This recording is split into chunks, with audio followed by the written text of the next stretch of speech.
ज्ञान, विज्ञान आणि सुसंस्कार यासाठी शिक्षण प्रसार. शिक्षण महर्षी डॉक्टर बापूजी साळुंखे यांना अभिवादन करून श्री स्वामी विवेकानंद शिक्षण संस्था कोल्हापूर संचलित स्वामी रामानंद भारती विद्यामंदिर व ज्युनियर कॉलेज तासगाव. विषय चिटणीसाची कार्यपद्धती. इयत्ता 12वी कॉमर्स. मी प्राध्यापक खुर्द ए.बी. 12वी सुधारित अभ्यासक्रम अनुसार चिटणीसाची कार्यपद्धती या विषयाच्या माध्यमातून आपण काही महत्त्वाचे घटक सन 2021-22 या शैक्षणिक वर्षात अभ्यास करायचा आहे. यामध्ये आपण जे घटक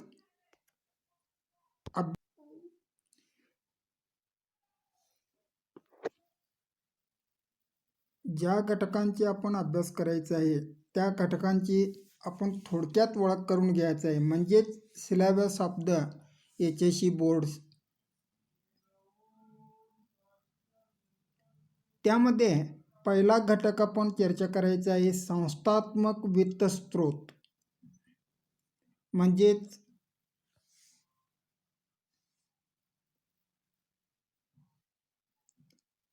कॉर्पोरेट फायनान्सचे अर्थ महत्त्व समजून घ्यायचं आहे. भांडवल संरचनेचा अर्थ समजून घ्यायचा आहे. मालकी आणि कर्जाऊ भांडवलाचा स्रोत आपण यामध्ये अभ्यास करायचा आहे. त्यानंतर भांडवलाच्या विविध स्रोतांची सुद्धा अभ्यास करून घ्यायचा आहे आणि हे भांडवल उभारणीसाठी जे वित्तीय स्रोत आहेत त्या स्रोतांची आपण दुसरा घटकमध्ये आपण चर्चा करायचं आहे. भाग कर्ज रोखे वाटप, सार्वजनिक ठेवी स्वीकारणे यासंबंधी कायदेशीर तरतुदी काय आहे, कार्यपद्धती काय आहे, ते भाग सुद्धा आपण चिटणीसाची कार्यपद्धती या विषयाच्या माध्यमातून चर्चा करायचं आहे. त्यानंतर तिसरा घटकामध्ये चिटणीसाचा पत्रव्यवहार. चिटणीस ते जे संप्रेषण पत्रव्यवहार कुणाशी करावा लागतो हे सुद्धा 3 प्रकरणामध्ये आपण अभ्यास करायचा आहे. चिटणीसाचा पत्रव्यवहार म्हणून सभासदांशी कोणत्या वेगवेगळे प्रसंगी पत्रव्यवहार करावा लागणार आहे,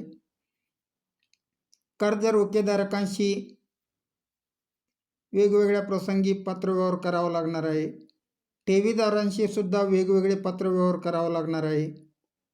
या पद्धतीने आपण चिटणीसाचा पत्रव्यवहार हा घटक अभ्यास करायचा आहे. त्यानंतर डिपॉझिटरी पद्धती म्हणजे भागपेढी पद्धती काय आहे, भागपेढी पद्धतीचा अर्थ आणि महत्त्व समजावून घ्यायचं आहे. भागपेढी पद्धतीतील समाविष्ट घटक त्याचे ज्ञान आपण घ्यायचं आहे. भागपेढी पद्धतीची कार्यपद्धती कसं आहे ते सुद्धा आपण अवगत करून घ्यायचं आहे. त्यानंतर 5वा घटकमध्ये आपण लाभांश आणि व्याजाचे वाटप कशा पद्धतीने केले जातात कंपनीमध्ये, लाभांश आणि व्याज हे दोन्ही संकल्पना आपण जाणून घ्यायचं आहे. त्याचं फरक स्पष्टीकरण सुद्धा आपण अभ्यास करायचं आहे. अंतरिम लाभांश आणि अंतिम लाभांशाचे तुलनात्मक अभ्यास करायचा आहे. लाभांश स्रोत, लाभांश जाहीर करण्यासाठी स्रोत कोणते आहेत, अंतिम लाभांश जाहीर करणे आणि ते वाटप करणे यासंबंधी सुद्धा कायदेशीर तरतुदींची आपण आकलन करायचं आहे. त्यानंतर त्यामध्ये वित्तीय बाजार हा 6वा घटकमध्ये आपण अभ्यास करायचा आहे. वित्तीय बाजाराचा अर्थ आपण समजावून घ्यायचा आहे. वित्तीय बाजाराचे प्रकार याचे ज्ञान घ्यायचे आहे. त्यानंतर वित्तीय बाजारातील विविध साधनांची ओळखसुद्धा आपण करून घ्यायचं आहे. भाग बाजाराचा अर्थ आणि त्या भागबाजाराचे कार्य काय आहे शेअर बाजाराचे ते सुद्धा समजून घ्यायचं आहे. आणि भारतात बॉम्बे स्टॉक एक्सचेंज आणि नॅशनल स्टॉक एक्सचेंज याविषयी सुद्धा माहिती मिळवायची आहे. त्यानंतर भागबाजारासंबंधी विविध संज्ञा आहे वापरण्यात आलेले, त्या संज्ञांची सुद्धा आपण ओळख करून घ्यायचं आहे. आणि शेवटच्या भागामध्ये भांडवली बाजारातील SEBI security exchange board of India ह्याची भूमिका सुद्धा समजावून घ्यायचं आहे. त्यानंतर हे अभ्यासक्रमांचे ओळख आपण करून घेतल्यानंतर या अनुक्रमानिकाप्रमाणे 12वी HSC बोर्डची पुस्तक तयार केलेली आहे. त्या पद्धतीने आपल्याला माहिती मिळू शकेल. आणि त्यातील जवळजवळ 12 प्रकरण दिलेलं आहे. हे जे काही आता घटक आपण 5 आपण चर्चा केलो त्या घटकामध्येच त्यांनी 12 प्रकरण केलेले आहे. त्या पुस्तकाची ओळखसुद्धा 1 ते 12 प्रकरणामध्ये दिलेली आहे. आता या प्रकरणानुसार आपण 12वी अभ्यासक्रम सुरुवात करायचा आहे. पहिला प्रकरणामध्ये संस्थात्मक वित्त व्यवस्थापनाची ओळख. एकंदरीत कंपनीमध्ये वित्त व्यवस्थापन कशा पद्धतीने केले जातात त्याचं आपण थोडक्यात पहिल्या प्रकरणामध्ये ओळख करून घ्यायचं आहे. आणि दुसऱ्या प्रकरणामध्ये वित्तीय स्रोतसुद्धा आपण अभ्यास करायचा आहे. सुरुवात करूया आपण. वित्त व्यवस्थापनाची अर्थ, महत्त्व आणि भांडवलाची संरचना कसं आहे, भांडवलाची आवश्यकता कंपनीला कशा पद्धतीने असतो आणि त्या भांडवलाचे प्रकार कोणते 2 आणि त्या प्रकारामध्ये सुद्धा फरक काय आहे हे भाग आपण जाणून घ्यायचं आहे. त्यानंतर आपण वित्त प्रास्ताविक भागामध्ये आपण सहजपणे आपल्याला लक्षात येऊ शकेल. वित्त ही संकल्पना पैसे किंवा पैशाचे व्यवस्थापन याच्याशी निगडीत आहे. आणि व्यवसायामध्ये निधी म्हणजेच भांडवल म्हणजेच पैसे कशा पद्धतीने व्यवसायामध्ये आपण आणला जातो आणि कशा पद्धतीने त्याचा आपण उपयोग केला जातो, म्हणजेच निधीचे गमन व निर्गमन, इनफ्लो आणि आउटफ्लो ऑफ द कॅपिटल या संबंधित आपण व्यवस्थापन करायचं आहे. आणि व्यावसायिक संस्थेचे पूर्णपणे यश हा निधी आपण कोणत्या मार्गाने आपण उभारणी केला जातो, आपल्या उभारणी करण्याची क्षमता काय आहे, निधीचे उपयोग आपण कशा कशासाठी करणार आहोत यावर पूर्णपणे अवलंबून असते. आता एखाद्या शास्त्रज्ञाच्या मतानुसार आपण जर बोलायचं असेल, हेनरी फोर्ड यांच्या म्हणण्यानुसार पैसा हा एक हात आहे किंवा पाय आहे. एकतर आपण त्याचा वापर करा किंवा गमवा. व्यवसायात यश मिळवण्यासाठी पैसा किती आवश्यक आहे हे इथे पूर्णपणे त्याने अधोरेखित केलेले आहे. मग वित्त कशाला म्हणतो? आता थोडक्यात आपण समजावून घ्यायचं असेल, वित्त व्यवस्था निधी आपल्याला कोणत्या मार्गाने उपलब्धता होणार आहे आणि कोणत्या मार्गाने आपण ते खर्च करायचं आहे, त्यात आणि आपण नफा मिळवायचा आहे. संस्थेच्या जे काही कार्यांना पूर्णपणे वित्तपुरवठा करणे, भांडवलाची संरचना करणे, गुंतवणूक निर्णय घेणे या सर्वांशी संबंधित असणारे वित्त व्यवस्थापन आहे.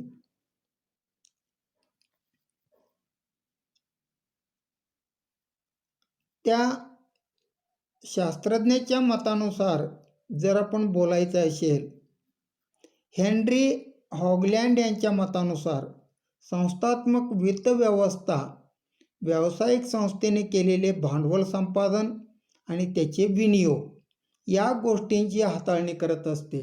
मॅनेजमेंट म्हणजे काय करायचं आहे, व्यवस्थापन म्हणजे काय करायचं आहे.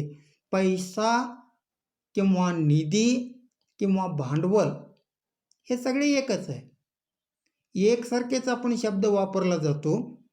भांडवल म्हणा, पैसा म्हणा किंवा निधी म्हणा, हे पैसा कोणत्या मार्गाने आपण व्यवसायासाठी उभारणी करायचं आहे आणि त्याचा उपयोग कशासाठी करायचा आहे आणि त्यातून आपला व्यवसाय चालवून आपल्याला पूर्णपणे नफ्यात जायचं आहे. हे जर आपल्याला व्यवस्थापन करता आला, निश्चितपणे वित्त व्यवस्थापन एक आदर्श आयडियल बिझनेस म्हणून आपल्याला ओळखता येईल.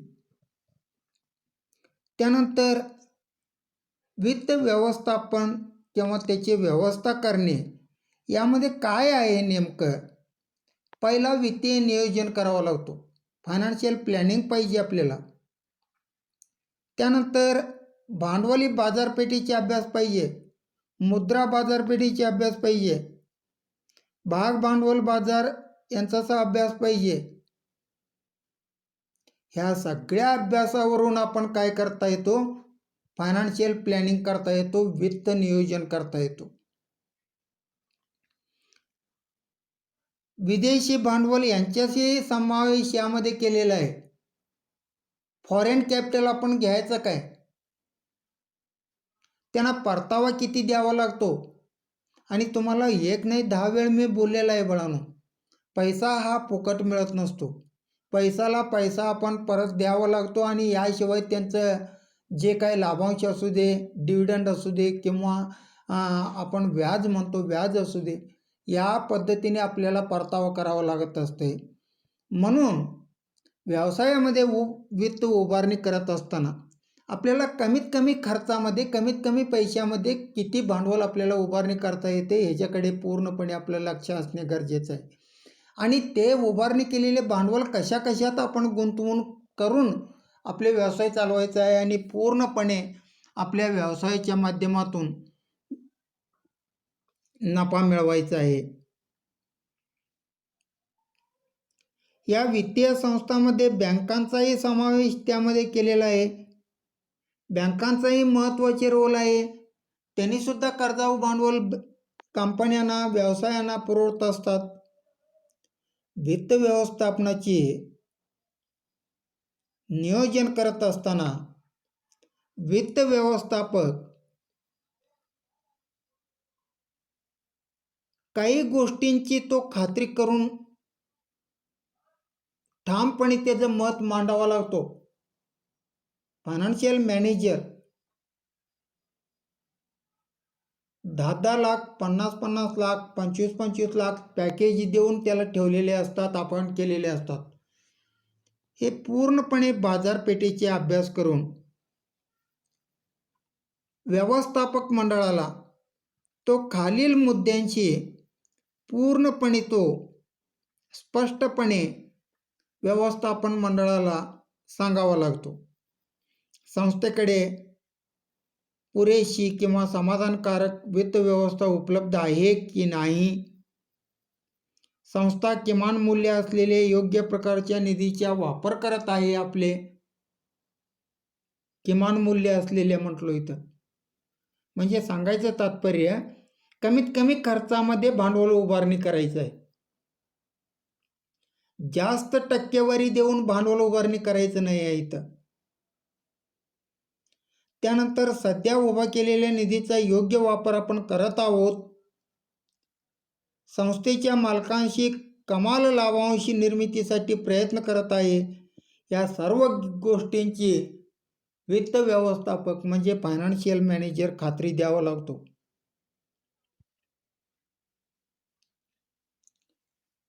त्यानंतर यामध्ये 2 संकल्पना आपण डिटेलमध्ये म्हणजे सविस्तरपणे अभ्यास करायचा आहे, सखोलमध्ये अभ्यास करायचा आहे.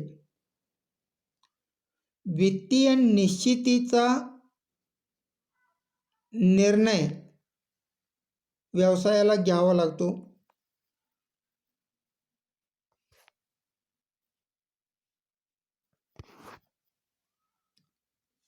त्यानंतर दुसरा वित्त गुंतवणुकीचा निर्णय घ्यावा लागतो. वित्तीय निश्चितीचा निर्णय म्हणजे काय? व्यावसायिक संस्थेला वित्तीय गरज भागवण्यासाठी भांडवल बाजारात प्रवेश करण्याचा पर्याय उपलब्ध असतो. भांडवल मार्केट आहे, त्यामध्ये जाऊन आपण वित्त उपलब्ध करून घेता येतो. या ठिकाणी वित्त उभारणीचे विविध पर्यायसुद्धा कंपनीच्या समोर किंवा संस्थेसमोर किंवा व्यावसायिकांच्या समोर असतात. भागांची विक्री करून, कर्ज रोख्यांची विक्री करून, बँकेतून कर्ज घेऊन किंवा सार्वजनिक ठेवीच्या माध्यमातून असे अनेक स्रोत आपल्याला उपलब्ध आहे आणि त्यातून आपण भांडवल उभारणी करायचं आहे. म्हणजेच वित्तीय निश्चितीचा निर्णय आपल्याला घ्यावा लागतो. योग्य भांडवल उभारणी म्हणजे योग्य भांडवलाची रक्कम तसेच योग्य प्रमाणातील कर्जाऊ रक्कम व समहक्क भाग भांडवल यांचे मिश्रण त्यामध्ये असतो. त्यानंतर दुसरा महत्त्वाचा भाग म्हणजे वित्त गुंतवणुकीचा निर्णय व्यावसायिकांना घ्यावा लागतो. वित्त गुंतवणुकीचा निर्णय घेत असताना आपल्याकडे प्राप्त असलेल्या भांडवलाचे विविध पर्याय याच्या माध्यमातून उपलब्ध करून घेतलेल्या भांडवलाचे योग्य रीतीने उपयोग करून आपल्याला भांडवल पुरवठा केलेल्या जे काय भागधारक असेल, कर्जाऊ भांडवल पुरवठा केलेला कर्ज रोखेधारक असेल किंवा कर्जाऊ पैसे दिलेले बँका असेल, त्यांना योग्य रीतीने आपण नफा जास्तीत जास्त मिळवून त्यांचे भांडवल व्याजासहित लाभांशासहित परत देणे. भांडवलाचे मूल्य इथं विचारात घेणे आवश्यक आहे. ज्या संस्थेला किंवा एखाद्याला भांडवलाचे मूल्य कळते, मग भांडवलावरील परतावा हा भांडवलाच्या मूल्यापेक्षा जास्त निश्चितपणे असले पाहिजे. अशा पद्धतीने निधींचे आपल्याला नियोजन केला पाहिजे आणि त्या पद्धतीने व्यावसायिक संस्था करीत असतात. म्हणून तर एवढं मोठ्या प्रमाणात नफा मिळवत असतात. व्यवसायामध्ये यशस्वीरित्या भांडवलाचा उपयोग करणे, गुंतवणुकीचा निर्णय घेणे, कशामध्ये गुंतवणूक केलं तर आपल्याला आपल्या भांडवलामध्ये वृद्धी होऊ शकेल, ह्यालाच आपण भांडवली अर्थसंकल्प असेही म्हटला जातो. फायनान्शियल बजेट, कॅपिटल बजेट असे आपण म्हटला जातो. त्यानंतर विद्यार्थी मित्र, या संस्थांमध्ये किंवा बिझनेसमध्ये संस्थात्मक वित्त व्यवस्थेचे काही महत्त्व आहे. भांडवल असल्याशिवाय काही करता येत नाही. कुठल्याही व्यावसायिक संघटनेला भांडवल हा ब्लड सर्क्युलेशन आहे. ह्युमन बॉडीमध्ये ब्लड सर्क्युलेशन कशा पद्धतीने होतंय का नाही त्या पद्धतीने कुठल्याही बाबतीत आपण निर्णय घ्यायचा असेल व्यवसायामध्ये, निर्णय प्रक्रियेला आपले वित्त व्यवस्था खूप मदत करत असते. व्यवसायातील प्रत्येक निर्णय, त्याचा नफ्यावरील परिणाम हे पूर्णपणे आपण नजरेसमोर ठेवूनच आपल्याला काय करावं लागतो, आवश्यक ते निर्णय घ्यावा लागतो. निरनिराळे पर्याय उपलब्ध असतात. जो कमाल नफा मिळवून देईल अशाच पर्यायामध्ये आपण निधीची गुंतवणूक करणे व्यवसायाला स्वीकारावा लागतो. त्यानंतर प्रकल्पासाठी भांडवल उभारणी करणे. जेव्हा एखादा प्रकल्प नवीन असेल, भांडवल उभारणी करणे आवश्यक असते आणि भांडवल उभारणीसाठी व्यावसायिक संस्था समभाग, कर्ज रोखे, बंधपत्रे यांच्याशी विक्री करून आणि याच्याशिवाय आणि बँकेचे कर्ज घेऊन भांडवल उभारणी करू शकते. त्यानंतर हे वित्त व्यवस्था असल्याशिवाय आपल्याला काही करता येत नाही. फायनान्शियल प्लॅनिंग पाहिजे. फायनान्शियल प्लॅनिंग असल्याशिवाय आपल्याला कुठल्याही गोष्टी करता येत नाही. संशोधन कार्य असेल, विकास कार्य असेल, त्यालासुद्धा आपल्या जे काय वित्तीय नियोजन आहे, फायनान्शियल प्लॅनिंग आहे, हे खूप महत्त्वाचे आहे. फायनान्शियल मॅनेजमेंट आपण काय करतो ते खूप महत्त्वाचं आहे. तांत्रिक बाजू असेल, नवीन प्रकल्पाची अंमलबजावणी करायची असेल, संशोधन कार्य करायचं असेल, विकास कार्य करायचं असेल, सतत निधी उपलब्ध पाहिजे. त्याशिवाय आपल्याला व्यवसाय चालवता येत नाही. त्यानंतर व्यवसाय सुरळीत चालवण्यास, कर्जावर रक्कम परतफेड करण्यास, व्याजाची रक्कम भरण्यास, ह्या सगळ्याला प्लॅनिंग पाहिजे. प्लॅनिंग असल्याशिवाय, व्यवस्थित आपलं नियोजन असल्याशिवाय व्यवसाय व्यवस्थितपणे चालवता येत नाही. म्हणून वित्त व्यवस्था, भांडवलाचे व्यवस्थापन, निधीचे व्यवस्थापन हे खूप महत्त्वाचं आहे. त्यानंतर विविध व्यवसाय कार्यामध्ये समन्वय साधता येते. सर्व कार्यावर नियंत्रण आणि समन्वय ठेवण्यास हे वित्त व्यवस्था महत्त्वाची भूमिका पार पडत असते. वित्त विभाग पुरेशा भांडवलाचा पुरवठा करू शकत नाही असा विचार करणे सुद्धा कठीण आहे. कारण वित्त विभागाने कच्चा मालाची खरेदीसाठी आवश्यक निधीचा पुरवठा न केल्यास निश्चितपणे दैनंदिन व्यवहार सुरळीत चालवण्यासाठी, आर्थिक गरजांची पूर्तता न केल्यास उत्पादन विभागाचे काम चालवणे खूप कठीण जाते. म्हणून सर्व विभागामध्ये, सर्व कार्यामध्ये नियंत्रण ठेवणे, समन्वय साधणे यासाठी सुद्धा आपल्या वित्त व्यवस्था आवश्यक आहे. व्यवसायाचे विस्तार करायचा असेल, विविधीकरण करायचं असेल, स्पेशलायझेशन, डेव्हलपमेंट, प्रोग्रेस यासाठी सुद्धा आपल्या वित्त व्यवस्था हा खूप महत्त्वाची भूमिका बजावते.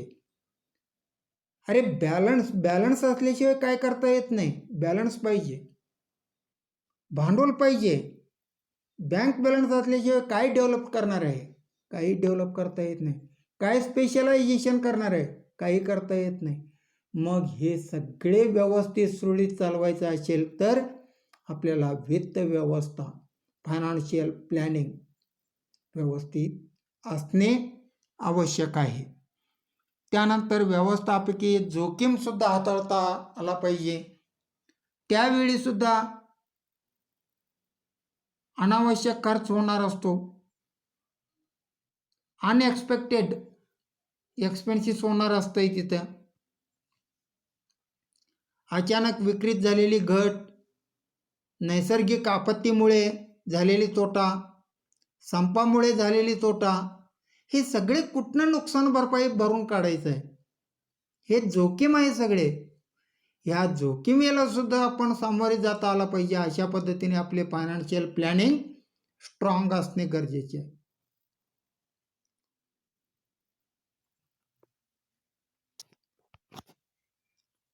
त्यानंतर विस्तारीकरण, विविधीकरण झालं. व्यवस्थापकीय जोखीम हाताळण्यासाठी सुद्धा आपल्याला वित्त व्यवस्था आवश्यक आहे, खूप महत्त्वाची आहे. त्यानंतर जुन्या मालमत्ता आपण बदलायचं आहे, नवीन मालमत्ता आणायचं आहे. आधुनिकीकरण करायला नको काय आउटडेटेड तेच मशिनरी वापरायचं जुनी काळातलं. ह्या सगळ्यासाठी आपल्याला वित्तीय नियोजन, फायनान्शियल मॅनेजमेंट, निधीचे व्यवस्थापन करणे, भांडवलाचे व्यवस्थापन करणे, पैशाचे व्यवस्थापन करणे हे खूप महत्त्वाचं आहे. त्यानंतर लाभांश आणि व्याज देण्यासाठी सुद्धा मदत या वित्तीय नियोजनामुळे होते. कर्ज रोखेधारकांना व्याज द्यावा लागतो, भागधारकांना लाभांश द्यावा लागतो, बँकांना कर्ज घेतलेला असेल तर व्याज द्यावा लागतो. या सगळ्यासाठी आपलं फायनान्शियल प्लॅनिंग किंवा वित्त व्यवस्था गरजेची आहे. याशिवाय GST आलं, इन्कम टॅक्स आलं, विविध प्रकारचे कर आलं, सेल्स टॅक्स आलं. हे सगळे भरणा करण्यासाठी सुद्धा आपलं वित्तीय व्यवस्था स्ट्रॉंग असला पाहिजे. हे सगळ्यांचे नियोजन, या सगळ्यांचे व्यवस्था करणे व्यवस्थित रीतीने आणि व्यवस्थित रीतीने आपले व्यवसाय संघटना चालवणे, यालाच आपण काय म्हणतो, वित्त व्यवस्था असे म्हटलेलं आहे बाळा. थोडक्यात तुम्हाला सगळे मुद्दे मांडलेले आहे. वित्त म्हणजे काय, वित्त व्यवस्थेची गरज काय आहे, त्याचे महत्त्व काय आहे, inflow and outflow of capital, पैसा कोणत्या मार्गाने उपलब्ध करायचा आहे बिझनेसला आणि ते कशा कशामध्ये वापर करायचा आहे, त्यातून कितपत नफा मिळवायचा आहे, हे व्यवस्थित आपल्याला फायनान्शियल मॅनेजमेंटच्या माध्यमातून आपण अभ्यास करायचा आहे. धन्यवाद विद्यार्थी मित्रो. पुढील भागामध्ये भांडवल आवश्यकतेच्या संदर्भात काही भाग तुम्हाला चर्चा केली जाईल आणि तत्पूर्वी तुम्ही काय करायचं आहे, हे जे काय आता मी चर्चा केलेलं आहे, संस्थात्मक वित्त व्यवस्थापनाची ओळख, त्याचे नोट्स लिहून ठेवा. त्याच्या अगोदर आपण जे काही घटकांचे मुद्दे आपण तुम्हाला दिलेला आहे ते सुद्धा तुम्ही व्यवस्थितपणे तुमच्या नोट्सच्या वहीमध्ये लिहून ठेवा. दिशा आपल्याला सापडल्याशिवाय अभ्यास करता येत नाही. म्हणून तर हे अभ्यासक्रम आहे, म्हणून तर हे अनुक्रमणिका आहे. या दिशेने आपण अभ्यास करत जायचं आहे. घटक, क्षमता आणि विधाने जे काय आहे, चिटणीसाची कार्यपद्धती 12वी सुधारित अभ्यासक्रमानुसार हे सर्व भाग तुमच्या वहीमध्ये लिहून ठेवा. मग पहिला प्रकरण वित्त व्यवस्थापनाची थोडक्यात ओळख तुम्हाला करून दिलेला आहे, त्याची ओळख करून घ्या आणि त्या पद्धतीने नोट्ससुद्धा लिहून ठेवा. वित्त व्यवस्थापन, संस्थात्मक वित्त व्यवस्थेची अर्थ, व्याख्या आणि त्याचे महत्त्व, एक 10 मुद्दे आहेत, ते सुद्धा थोडक्यात दिलेले आहे. तेवढं लिहून ठेवा. मग पुढील भागामध्ये, पुढील व्हिडिओच्या माध्यमातून आपण भांडवल आवश्यकता हे भाग आपण चर्चेसाठी घेऊया. धन्यवाद विद्यार्थी मित्र.